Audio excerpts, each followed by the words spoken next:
tarde, tá começando o Globo Esporte quente, cheio de notícias, e a gente começa com o Corinthians. Tá aqui no telão e a gente troca do escudo pra Amanda Barbosa, que tá lá acompanhando tudo no CT. Fala, Amanda, seja bem-vinda, boa tarde. Oi, Jodar. Boa tarde para você, boa tarde para todos.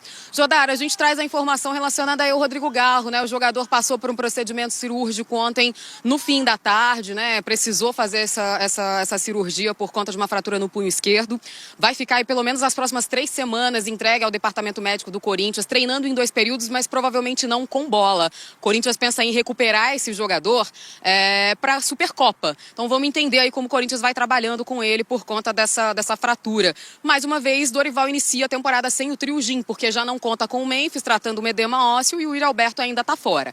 A ausência de uns acaba sendo a oportunidade de outros jogadores, né? O caso, por exemplo, do Pedro Raul, que voltou de empréstimo do Ceará, está treinando aí com o elenco e pode ganhar oportunidades nessas primeiras rodadas aí do Campeonato Paulista. O que a gente vai observar por aí, né? Se o Dorival vai querer usar esse jogador, a gente lembra que o Corinthians também tem o interesse ainda em algum contrato de empréstimo ou transferência definitiva para ele, Jodar. Eita, nós, hein? Ano novo, problemas velhos, sempre um desafio para ter os 3 juntos, o Yuri, o Garro e o Memphis. E olha, rolou um desabafo do Fagner, que não é mais jogador do Corinthians, a gente vai ver juntos aqui no telão, dá só uma olhada no que ele publicou. Ó, na minha cabeça nunca pensei que esse ciclo fosse terminar, mas algumas pessoas quiseram e fizeram isso. Depois ele fala aqui sobre a família e tal. Não saiu totalmente de bem aí o Fagner, não. Vamos voltar com a Amanda Barbosa, que vai repercutir mais ainda sobre essa situação também lá do Corinthians, a saída de um ídolo como o Fagner. Pois é, Jodar, essa é uma situação que sempre pega, né? Não só para o jogador, mas para o torcedor também, muito por conta do período que o Fagner ficou no Corinthians, né? 11 temporadas, quase 600 jogos, 5 títulos conquistados com a camisa do time também. Tem alguns torcedores aqui na porta hoje, a gente conversou, o pessoal ficou um pouco chateado também. O Fagner já estava emprestado aí na temporada passada, né? Falou sobre essa dor. Por outro lado, ele agradeceu também esse ciclo todo. Ficou muito feliz por toda a história. A gente lembra que além dessas 11 temporadas, ele foi revelado na base do Corinthians também, né? Saiu chateado, mas agradecido, Jodar. Beleza, obrigado, Amanda. Sempre ruim, né? Um cara com tanta história no clube acaba saindo assim com essas rusgas. Mas valeu, Amanda Barbosa. Falar de Corinthians aqui é reforço. Nós temos uma informação aqui que o Corinthians tem o seu primeiro reforço para 2026, caso o transfer caia em breve, né, Hernan? Porque você tem informação sobre isso também.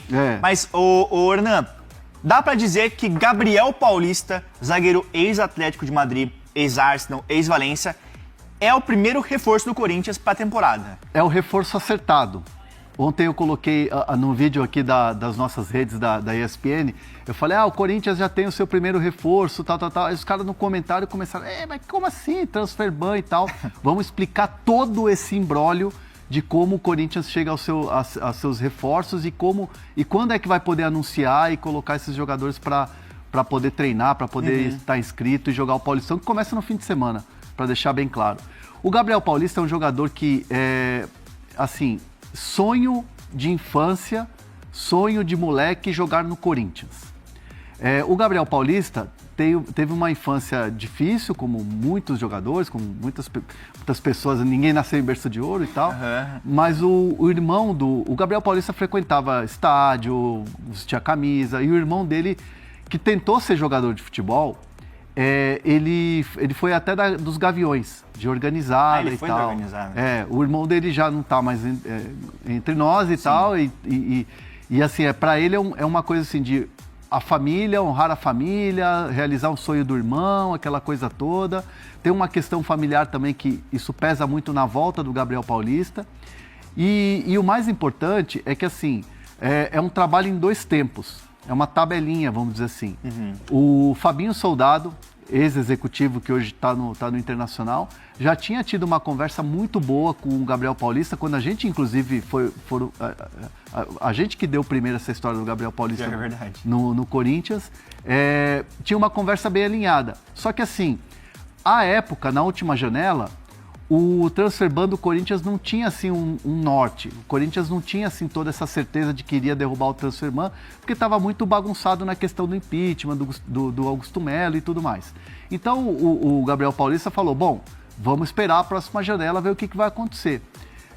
Mas já tinha não um acordo, mas uma conversa muito bem elaborada, muito bem encaminhada. Tipo um acerto verbal, assim, podemos dizer. Não vou dizer acerto verbal, porque vai parecer que os caras já se acertaram lá e foi assim, uma conversa muito boa, uma conversa muito interessante.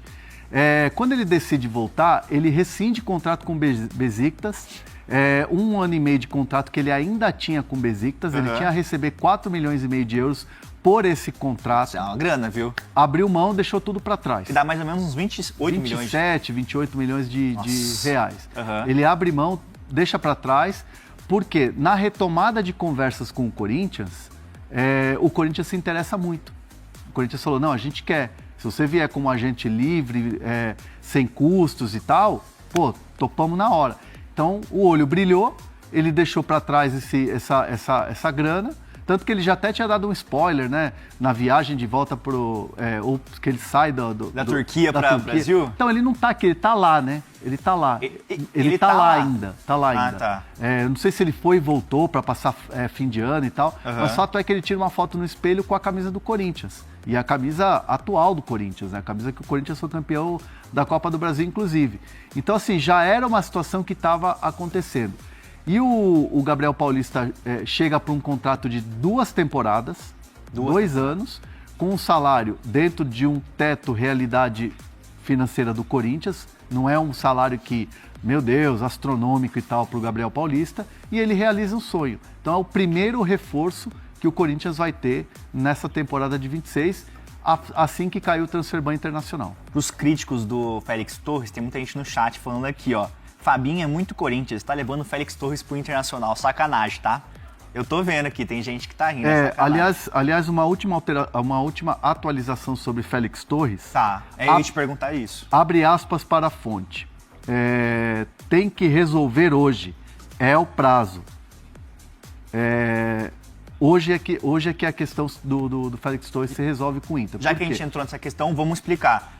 O Corinthians tem uma negociação avançada para emprestar o Félix Torres para o Internacional por uma temporada. Com opção de compra de 4 milhões de dólares. Com opção de compra de 4 milhões de dólares. É um valor até que alto.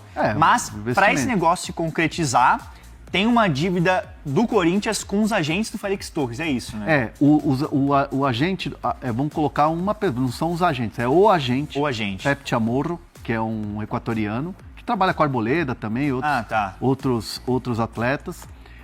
Ele tem alguma situação para receber, que são atrasados do contrato do Félix Torres, e aí envolve premiações, luvas, aquela coisa da comissão. Então, assim, o Pepe Chamorro, o empresário, ele não quer dar o aceite para a negociação, ele como empresário, como detentor dos direitos do jogador por contrato, ele não quer liberar enquanto o Corinthians não tiver esse acerto do que está atrasado pendente ali. Do que está pendente. Tá. Só que esse acerto entre Félix Torres e Internacional, ele já tem mais de uma semana. Então faz mais de uma semana que o Inter, o Corinthians e o Félix Torres se acertaram. Caramba. E aí o Internacional não vai ficar esperando. Abre aspas para a sua fonte de novo, porque a nossa produção pediu, eu queria entender. O que ela falou mesmo? Hoje é o dia para resolver essa situação. Hoje é o dia para resolver essa situação do Félix Torres. Tá, entendi. Se não resolver, muito provavelmente vai cair o negócio. Nossa, então... Corre o risco de cair o negócio? Corre. Tá. Corre. Lembrando, a gente está falando aqui, 9h31 da manhã. Cedo. São 9 da manhã.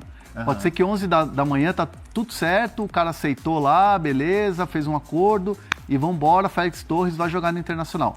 Agora, há uma expectativa de que hoje vai se resolver, mas precisa ter esse aceite. E para ter esse aceite, tem que estar todas as partes de acordo. E há uma parte que ainda não está. O Bruno Andrade, ele falou assim, não me chamem porque eu estou ouvindo o áudio de uma fonte. Então, não vou chamar o Bruno Andrade aqui, hein? Espero que venha informação boa. Mas o chat perguntando aqui muito... Transferban? Não sei, eu vou te falar disso. O Planeta Palmeiras perguntou, Veiga sai? Daqui a pouco a gente responde, o Hernan tem informação sobre isso. Tem algumas coisinhas de Palmeiras que dá pra gente atualizar aqui, não dá, Hernan? Com certeza. O chat sempre pergunta, informação de Palmeiras? Tem. Daqui a pouco a gente vai falar então sobre isso. Vamos dar mais uma atualizada no Corinthians? Essa é a questão do Transferban. Você é a informação sua e do João França na ESPN Brasil, dá conta que o Corinthians está muito próximo de derrubar esse transfer ban, tem com o Santos Laguna na FIFA, que é no valor ali, conseguiu um desconto, mais ou menos 35 milhões de reais, não é, Hernani? 6,2 de dólares. Tá. Você falou que a expectativa é derrubar entre hoje e amanhã. Nem falei, mas é isso? Então já... A expectativa é derrubar entre hoje e amanhã. O Corinthians tem um acordo total com o Santos Laguna pela dívida do Félix Torres. O Félix Torres está sendo personagem central aí nesse dia a dia, nessa pauta Corinthians, né?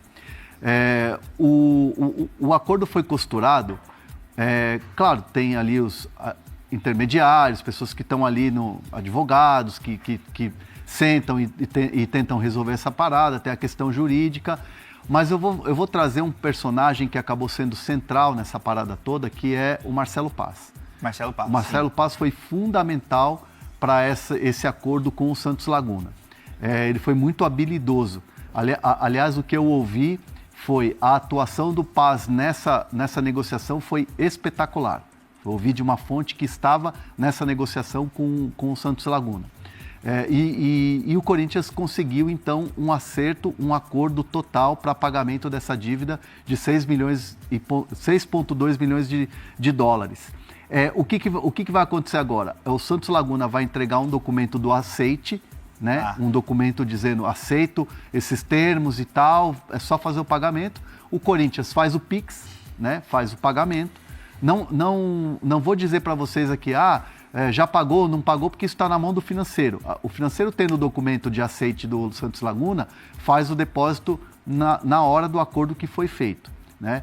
Tendo esse pagamento, esse comprovante de pagamento, o aceite do Santos Laguna, você junta esse documento, vai até a FIFA e fala, pagou, tá tudo certo, não temos problemas mais, e o Santos Laguna retira a punição ali, a punição que fez, ou o pedido, o requerimento que fez sobre essa dívida, e aí o Corinthians fica livre para poder inscrever jogadores na janela. Que é o caso do Gabriel Paulista, outros jogadores estão em negociação, né? São negociações, jogadores que vão incorporar o Corinthians está no mercado, e o Corinthians também como ficou livre já anteontem, do transfer ban nacional, o Corinthians fica totalmente livre para poder inscrever jogadores. Legal. O que o Corinthians está fazendo? O Corinthians agora tem uma situação do Maicon para resolver, se vai colocar um outro jogador, se vai atrás de um outro jogador no mercado para essa posição. Tem o Gabriel Paulista, tá olhando laterais. Do lado esquerdo e do lado direito. Precisa, né? Tem o Matheus Bidu, que é titular absoluto. O Andileri ainda não resolveu a sua renovação, é uma situação que requer uma atenção. Muito tempo que já está negociando, né? E o Dorival Júnior quer jogadores de beirada. O Dorival Júnior quer jogadores para alargar o campo, como falam os treinadores. Que é para dar profundidade. Porque perdeu o Romero, não renovou o contrato, perdeu o Thales Magno também, que é outro que renovou o contrato, então precisa de pontos, né? Você falou de Maicon, de o Corinthians, agora que perdeu o Maicon, o Bruno Andrade vai trazer mais detalhes, você também. Tem um jogador que, dando os créditos iniciais aqui, como a gente tem que fazer, né, no jornalismo, o café do setorista, Samir Carvalho, deu inicialmente... Cafezinho, gosto de cafezinho. Cafezinho. Que o Corinthians, aí eu apurei, confirmei que o Corinthians tem interesse no retorno do volante Mandaca, que foi o destaque, bom jogador. A gente sempre elogia aqui porque tem muitos clubes que têm interesse no Mandaca. O Corinthians tem interesse no retorno do Mandaca e fez consultas iniciais para tentar um retorno. Ele é um cara que terminou muito valorizado o Campeonato Brasileiro pelo Juventude, apesar do rebaixamento do time de Caxias do Sul. Mas o Mandaca está na pauta do Corinthians. Lembrando que o Corinthians tem 40% dos direitos econômicos do Mandaca, porque ele era da base do Corinthians. Então, quando ele foi negociado em definitivo para um outro clube, o Corinthians permaneceu com 40% dos direitos econômicos do Mandaca. Então, seria uma negociação que o Juventude, eu ouvi falar que ele quer 3 milhões de euros para negociar o Mandaca. Botafogo já fez oferta, Bragantino já foi atrás, Vitória, mas todos esbarraram nessa pedido. O que pode ajudar o Corinthians é essa questão que o Corinthians tem 40% dos direitos econômicos do Mandaca. Respondendo aqui ao nosso chat, que perguntaram também aqui, foi o Ian Espósito que perguntou sobre o Mandaca. Mas o Bruno Andrade, quando a gente fala de Mandaca, que é um volante que o Corinthians está de olho, seria uma possível reposição para a saída do Maicon, que acertou com o Atlético Mineiro, que foi uma das polêmicas nos últimos dias, porque o Corinthians ele fez uma proposta, depois igualou a proposta do Atlético Mineiro de 3 anos de contrato, mas o Maicon preferiu ir para o Atlético Mineiro, receber vencimentos maiores e atuar ao lado do seu cunhado, o Lianco, né, Bruno Andrade? Resumindo, o Corinthians perdeu o Maicon para o Atlético Mineiro. Obrigado. Só que um pequeno parêntese, tive que escutar aqui um áudio rapidinho. Era mais para Portugal, mas também envolve o Brasil, porque não e vai. Enfim, uma coincidência. O Hernan falou agora que o Corinthians busca, perdão, jogadores pontas, né, jogadores atacantes abertos ali. A informação que eu estava escutando agora aqui envolve mais Portugal, mas por que não? Também tem interesse aí para o público brasileiro, para o nosso público. O Wesley, ex-Corinthians, hoje no Al Nassr, praticamente acertado no Benfica aqui de Portugal. Opa. Só não vem para cá já, para Portugal agora, porque Sadio Mané, que é o dono da posição, está na Taça das Nações Africanas com o Senegal. Então o Jorge Jesus deixou claro nos bastidores que para liberar o Wesley, apesar de já ter aceitado a negociação, só libera o Wesley quando tiver de volta Sadio Mané, a final da CAN, como a gente fala aqui na Europa, a Taça das Nações Africanas, dia 19. Senegal, se não me engano, está nas quartas de final. Enfim, a qualquer momento o Sadio Mané pode voltar para a Arábia Saudita. Abre espaço, então, para o Wesley, ex-Corinthians, ponta, reforçar o Benfica de José Mourinho. Sobre, então, Corinthians, enfim, coincidências ou não, o Corinthians perdeu, né? Convenhamos, o Maicon para o Atlético Mineiro. A gente pode reforçar aqui rapidamente qual foi o contexto. O Corinthians, ainda com o Fabinho Soldado, acertou tudo com o Shakhtar. 3 anos de contrato com o jogador.